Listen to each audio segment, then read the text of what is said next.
आप सबों का स्वागत है एग्ज़ाम से में। और आज हम मैथ के कुछ महत्वपूर्ण क्वेश्चन देखते हैं। चलिए स्टार्ट करते हैं। पहला क्वेश्चन हमारा 578 गुना 578 गुना 578 plus 432 Guna 432 Guna 432 divided by 578 Guna 578 minus 578 गुना 432 और 432 गुना 432। तो इसका हमें मूल्य बताना है कि कितना होगा। तो इसका एक ट्रिक है, इसे हम ट्रिक के माध्यम से करेंगे। तो आप मान लीजिए कि 578 देखिए 3 बार रिपीट हो रहा है, तो इसको मान लेते हैं x, यानी हम 578 को मान लिए x, और जो 432 को हम ये भी रिपीट हो रहा है, 432 को मान लिए y। तो फॉर्मूला क्या यहाँ बन जाएगा क्वेश्चन के हिसाब से, जो क्वेश्चन हमारी स्क्रीन में है उसमें, तो x 3 बार आया यानी 578 3 बार आया, इसलिए हम x का क्यूब लिखें, प्लस उसके बाद 432 भी है यानी y का क्यूब लिखें, नीचे 578 गुना 578 यानी एक्स स्क्वायर, फिर 578 गुना 432 यानी माइनस एक्स वाई, क्योंकि 432 वाई का मान है, प्लस 432 गुना 432 यानी वाई का स्क्वायर। 2 बार हो गया। यहाँ पे हम फॉर्मूला बैठाते हैं a q plus b q का फॉर्मूला, तो x plus y minus x square minus x y plus y square, ये फॉर्मूला होता है। नीचे हमारा क्या दिया हुआ है, x square minus x y plus y square. तो ये वाला टर्म हमारा क्या हो गया, कैंसिल हो गया। इससे बचा क्या, x प्लस वाई, यानी इसका x का मान हमने क्या माना था 578 और y का मान 432। 8 और 2 10 हो गया, 7 3 10 1 11 हो गया, और 5 4 9 1 10 हो गया, 10 10 होगा। यानी ऑप्शन नंबर हमारा कौन सा होगा, ए नंबर हमारा ऑप्शन होगा। नेक्स्ट क्वेश्चन देखते हैं। यदि a b से x% अधिक हो तो सही समीकरण क्या होगा। a नंबर होगा a माइनस बी होगा बराबर x बटा 100, या बी नंबर ऑप्शन देखिए b बराबर a प्लस 100 प्लस एक्स, और c नंबर है a equal to b x divided by 100 plus x, और d नंबर है a equal to b plus b x divided by 100। तो इसे कैसे बनाएंगे, तो बोला जा रहा है कि a जो है वो b से x% अधिक, यानी a का जो मान है वो b का मान से x% अधिक है। ये कहने का मतलब है a का जो वैल्यू है वो b के मान से x% अधिक है। यदि आप नंबर में देखते हैं, मान लेते हैं कि हम a और यहाँ पे b का मान यदि 100 लेते हैं, तो जो a का वैल्यू होगा वो इसका 100 का 10% निकालते हैं, या 10% मान लेते हैं कि 10% अधिक है, 10% अधिक है। 10% यदि अधिक है तो वैल्यू क्या आएगा, तो 100 और 100 का 10% 10 यानी 110। तो कहने का मतलब यहाँ पे जो टर्म दिया हुआ है कोफिशिएंट के रूप में a और b के टर्म में है। तो इसे कैसे सॉल्व करेंगे, तो मान लेते हैं कि जो ये हम इक्वेशन बनाए हैं, तो इसी को देखते हैं कि हम जो इक्वेशन बनाए हैं वो इस एग्जाम्पल को सेटिस्फाई कर रहा है कि नहीं।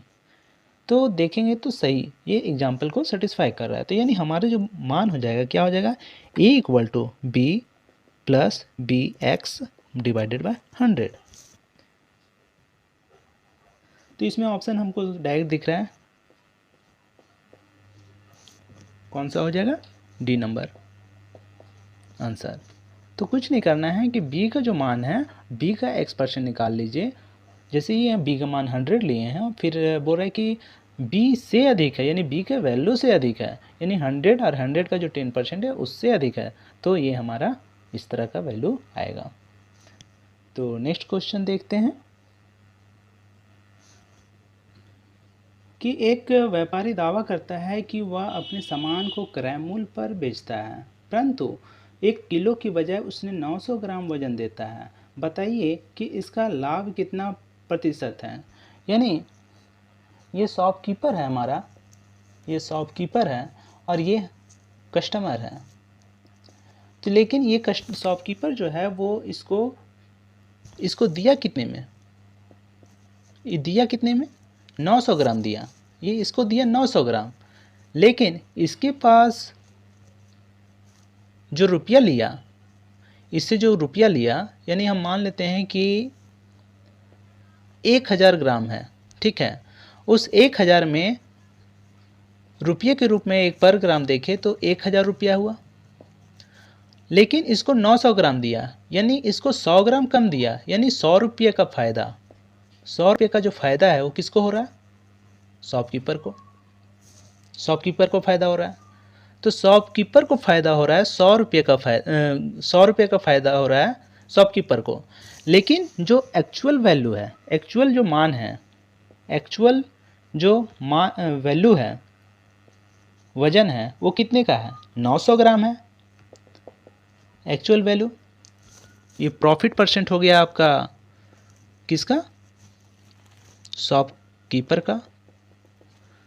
तो एक्चुअल वैल्यू हमको कितना मिला? 900 ग्राम।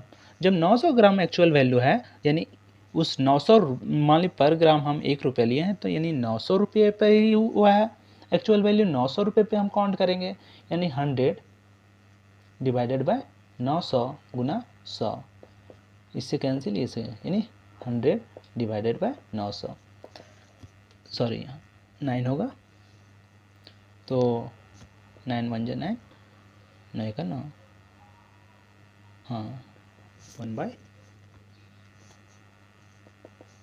तो ये हमारा आंसर डी नंबर आंसर होगा। तो इसमें क्या किया हमने?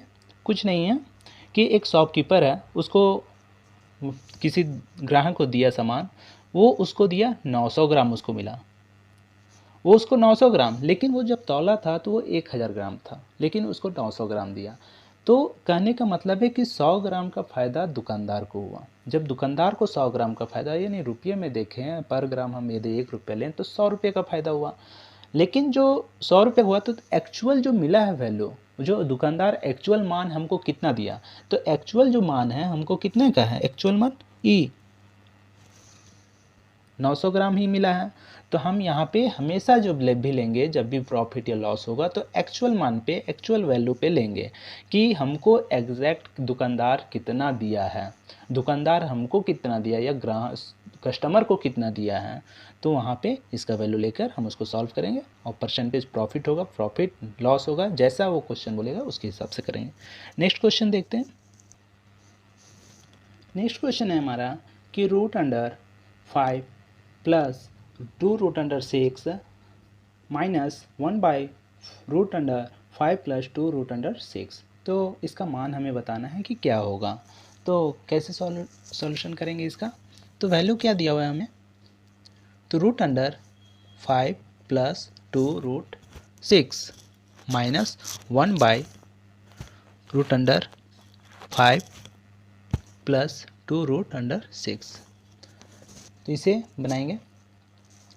तो इसके क्या करें, पहले आप इसका स्क्वायर निकाल लीजिए। आप देखिए कि अंदर का जो वैल्यू है वो स्क्वायर में कट रहा है, बट रहा है कि नहीं बट रहा है, स्क्वायर में आ रहा है कि नहीं आ रहा है। तो पहले 5 प्लस, इसको तोड़िए, 2a भी होता है, यहीं से आप निकालने को 2a का मान क्या होगा? √3 रख सकते हैं, इंटू √2 रख सकते हैं, ठीक है। रूट अंडर रखिए, माइनस सेम टू सेम यहाँ का वैल्यू होगा हमारा 5 प्लस 2 इंटू √3 और √6 इंटू में। अब आते हैं नेक्स्ट।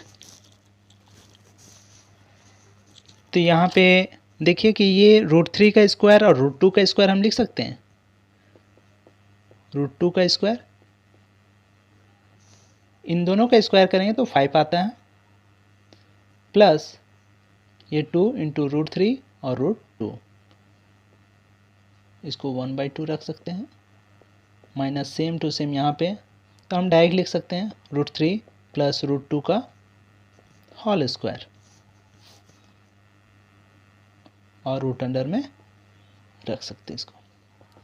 तो यहाँ पे भी √3 प्लस √2 का स्क्वायर, और बाहर में 1/2 है, माइनस इधर हम √3 प्लस √2 1/2 इंटू 2, 2 से कैंसिल, 2 से 2 कैंसिल, यहाँ पे हमारा मान आया √3 प्लस √2 माइनस, इसको आप रेशनलाइज कीजिए, √3 माइनस √2 लिख सकते हैं।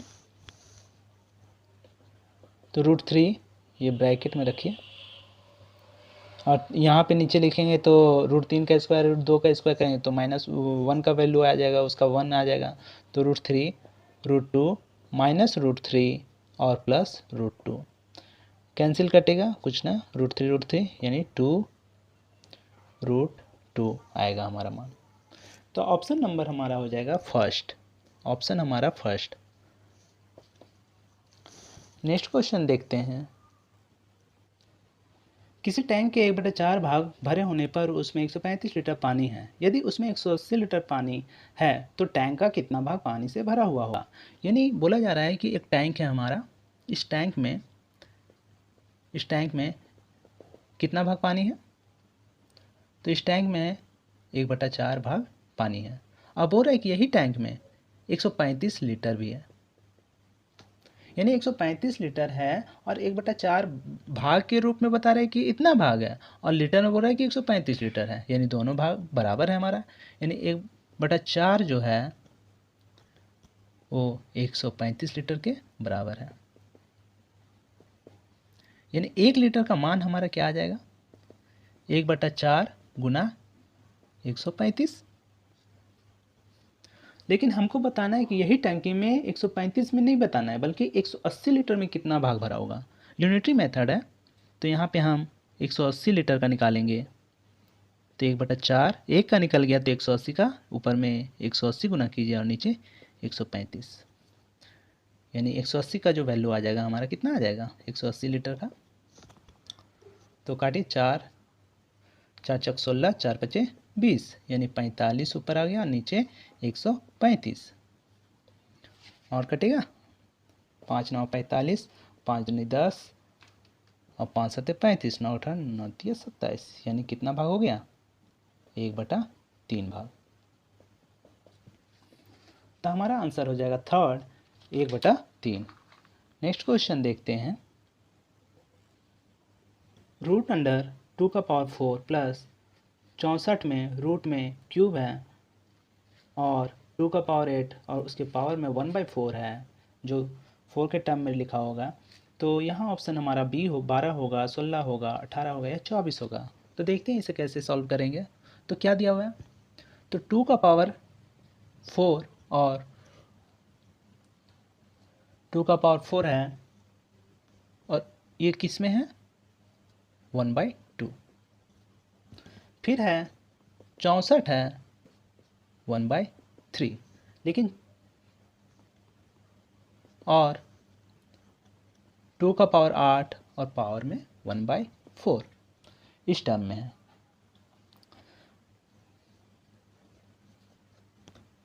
तो यहाँ से काटिए, ये 4 ऊपर मल्टीपल हो गया, 2⁴ प्लस इसको तोड़ देते हैं, 4 चक 16, 16 चक 64, यानी 4 का क्यूब हो जाता है। तो 3 × 3 प्लस 2⁸ डिवाइडेड बाई 4, 4 2 जा 3 से 2 से 2 बार में, यानी 2⁸ 4 और यहाँ पे आया 2⁸, यानी ये 4 और ये 4 और ये 4, 4 8 12, यानी हमारा ऑप्शन नंबर कौन सा हो जाएगा फर्स्ट। नेक्स्ट क्वेश्चन देखते हैं कि ए और बी एक काम को क्रमशः 18 और 24 दिन में कर सकते हैं। वे एक साथ 8 दिन काम करते हैं, तब ए चला जाता है और शेष काम को कौन करता है, बी करता है पूरा। तो 5 दिन में करेगा या 1/3 दिन में या 8 दिन में या 10 दिन में। तो बताना कि हमें कितने दिन में बी करेगा शेष काम को। तो ए कितना दिन में करता है काम को, कैसे बनाएंगे, ए करता है 18 दिन में और बी जो करता है 24 दिन में। ए 18 दिन में करता है, बी 24 दिन में करता है।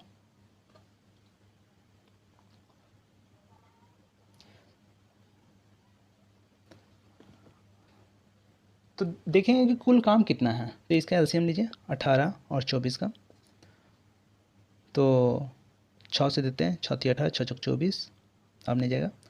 तो यहाँ पे हो गया 72 टोटल काम, 6 × 18, 18 × 72, यानी टोटल हमारा काम कितना है 72 काम है। ये हमारा काम है 72 काम है, इसमें से 18 यानी ये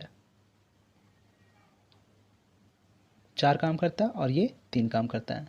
लेकिन बोल रहा है कि काम ये हमारा जो करता है 4 काम ए करता है और बी हमारा 3 काम करता है, यानी कुल मिला के 7 काम हुआ, कुल काम 7 काम। अब ये कुल 7 काम करता है, लेकिन ये कितने दिनों तक किया? 8 दिनों तक। 8 दिन तक कितना काम हो जाएगा? 7 8 56 काम। 56 काम कर लिया 8 दिन में। और टोटल काम कितना था? 72। टोटल काम हमारा था 72, यानी शेष काम कितना बचा है? 72 में 56 काम हो चुका है। 72 माइनस 56, तो 12 में 6 बचे, यहाँ 6 में 5, यानी 16 काम बचा हुआ है, बचा है। अब इस काम को बोल रहा है कि कौन करेगा शेष काम को? बी करेगा। तो बी कितना काम करता है? बी हमारा कितना काम करता है? 3 काम करता है। तो शेष काम बी कितने दिनों में काम खत्म करेगा? बी कितना दिन लेगा वो हम निकालेंगे, तो बी जो लेगा समय वो कितना लेगा? तो 16 टोटल काम, और कितना काम कर रहा है? 3 काम कर रहा है। 16 काम करना है, 16 काम करना है, लेकिन वो कर कितना रहा है? 3 काम। तो जब भी हम टोटल काम में जो व्यक्ति करता है काम उसको डिवाइड करेंगे तो हमारा दिन आ जाएगा, यानी यहाँ पे 3 × 5 = 15 और शेष है, यानी इतना दिन में वो बी काम को खत्म करेगा। तो ऑप्शन नंबर हमारा होगा 2, सेकेंड नंबर होगा। नेक्स्ट क्वेश्चन देखते हैं कि ए कार्य कुशलता में बी से तिगुना कुशल है और इसलिए किसी कार्य को पूरा करने में बी से 60 दिन कम समय लेता है। तो बताना है कि एक साथ कार्य करते हुए वे इस कार्य को कितने दिनों में पूरा करेंगे। ठीक है, तो ए का कार्य कुशलता, ये क्षमता वाला है क्वेश्चन हमारा। तो जो क्षमता है ए का और बी का, तो बोल रहा है कि ए की कार्य कुशलता बी से तिगुनी है। बी से मान लेते बी 1 भाग काम करता है तो ए जो है वो 3 भाग काम करेगा। जब भी क्षमता का हम रेशियो चेंज करेंगे, रेशियो है उसका हम व्युत्क्रमण अनुपात निकालेंगे तो वो हमारा दिन आ जाएगा। तो दिन इसका निकालेंगे तो क्या हो जाएगा? तो इसका 1/3 करेंगे और इसका 1/1, तो ये 3 इधर चला जाएगा, यानी यहाँ पे हमारा वैल्यू आ जाएगा 1 और यहाँ आ जाएगा 3, चेंज हो जाता है 2 में खासकर। तो दिन हमारा आ गया, लेकिन ये दिन रेशियो में दिया हुआ है और हमें बोल रहा है कि जो दिनों का है 20 से 60 दिन कम समय लगता है, यानी इन दोनों का अंतर जो दिया हुआ है, यानी हम मान लेते हैं ये x दिन काम करता है और ये 3x दिन काम करता है, यानी दोनों का अंतर जो है वो 2x हो गया। वो कितने दिन में? 60 दिन। इसे 2 बराबर हो जाएगा यहाँ पे 30, यानी x का जो भाग है वो हमारा 30 है, आया 30 दिन में कंप्लीट, यानी एक भाग जो है 30 दिन में, दूसरा 90 दिन में कंप्लीट करेगा, यानी ए 30 दिन में कंप्लीट करेगा और बी जो है वो कितने दिनों में? 90 दिनों में कंप्लीट करेगा उस काम को। तो आप देखते हैं इसको हम टोटल काम के हिसाब से निकालते हैं। तो इसका जो एलसीएम लेंगे 30 और 90 का, तो 30 और 90 का एलसीएम लेंगे हम, तो हमारा क्या आ जाएगा? 90 आ जाएगा। ये टोटल हमारा काम हो जाता है, टोटल काम 90 काम हो गया। अब इस काम को यदि 30 दिन तक करता है तो एक दिन में वो कितना काम करेगा? 3 काम करेगा, और 3 काम करेगा 30 दिनों तक, ये 90 काम कंप्लीट कर लेगा। ये 90 दिन जो है वो काम करना है, तो ये एक काम डेली करेगा, यानी दोनों मिलकर ए प्लस बी दोनों मिलकर कितना काम कर रहा है? 4 काम कर रहा है। और करना कितना काम है कि ये काम जो है कितने दिनों में कंप्लीट हो? तो 90 दिन हमको निकालना है दोनों का। तो 4 1 4 दूनी 8 हो जाएगा, और 1 4 दूनी 8 और 2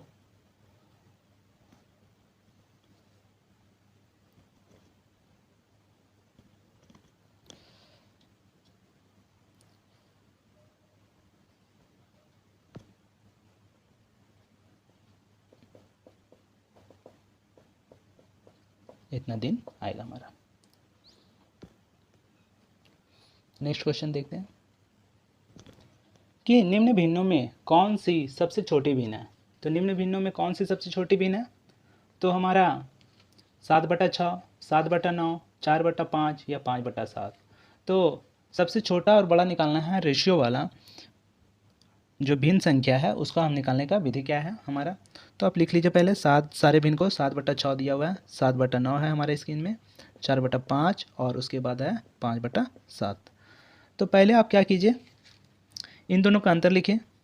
7 और 6 1, ऊपर में ऊपर वाले नंबर लिखते जाइए। इन दोनों का अंतर 2, इन दोनों का अंतर 1 और इन दोनों का अंतर 2। तो ये मान आया 7, ये मान आया 2 या 3 के लमसम, और ये 4, और ये आया 2 पॉइंट्स लमसम। तो सबसे छोटा इसमें कौन है? तो इसमें जो हमारा वैल्यू आया है सबसे छोटा कौन दिख रहा है? ये वाला दिख रहा है 2, यानी हमारा कौन सा आंसर हो जाएगा? 5:7। ऑप्शन में है हमारा 4 नंबर, 5:7। तो कुछ नहीं किया, पहले आप जो अंश वाला नंबर है उसको आप लिख लीजिए और दोनों का अंतर को नीचे लिखते जाइए, और जो भी उसके बाद ये डिविजुअल करने में आसानी होगा तो यहाँ से आपका आंसर आ जाएगा। तो इसमें जो पॉइंट या पॉइंट में पूरा नहीं लेना है, उसके बराबर नज़दीक में लेना है, और यहाँ पे हमारा सबसे छोटा जो है 2 पॉइंट, इसलिए हमारा ऑप्शन हमारा 5/7 होगा। और आने वाले वीडियो के लिए चैनल को सब्सक्राइब करें, और वीडियो देखने के लिए बहुत बहुत धन्यवाद।